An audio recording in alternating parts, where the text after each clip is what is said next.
Control করি, কিন্তু কিডনির যে ক্ষমতা আছে ওটা যদি 10% বা 15 থেকে 10% এর নিচে চলে যায় তখন ডায়ালাইসিস দরকার পড়ে। কিডনি আর নিজে কাজ করতে পারে না, তখন মেশিন দিয়ে ব্লাডটা ক্লিন করতে হয়। আচ্ছা আচ্ছা।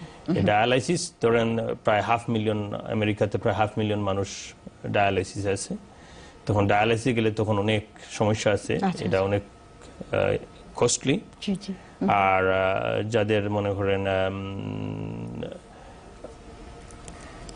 হোম সাপোর্ট সিস্টেম আছে তারা ভালোই করে থাকে। কোনো ডায়ালাইসিস হলেও যে সবাই অনেকেই আমার মনে হয় যে ডায়ালাইসিস মানে আমি মারা যাবো এরকম কোনো কথা না। ডায়ালাইসিস 10 থেকে 15 বছর মানুষ থাকে।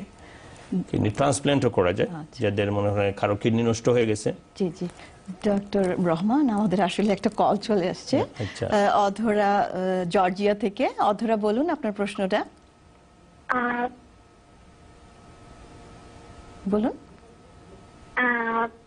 আচ্ছা, অ্যালকোহলের কারণে কি কিডনিতে কোনো প্রবলেম হতে পারে? ধরেন যে আদারওয়াইজ এভরিডে কেউ অ্যালকোহল বলতে বিয়ার খাচ্ছে এভরিডে, আচ্ছা আচ্ছা, ওটা কি কোনো প্রবলেম করতে পারে কিডনিতে?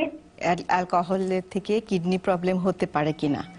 আর কোনো প্রশ্ন করবেন যে এটাতে? আচ্ছা ঠিক আছে, ধন্যবাদ আপনার প্রশ্নের জন্য। ধন্যবাদ। অ্যালকোহল থেকে আপনার কোনো? অ্যালকোহল থেকে ডাইরেক্টলি কিডনিতে কোনো সমস্যা ঠিক হয় না। আবার অতিরিক্ত অ্যালকোহল যারা রেগুলারলি ড্রিঙ্ক করে, ইয়েস, লং টার্ম এদের কিডনিতে সমস্যা হতে পারে।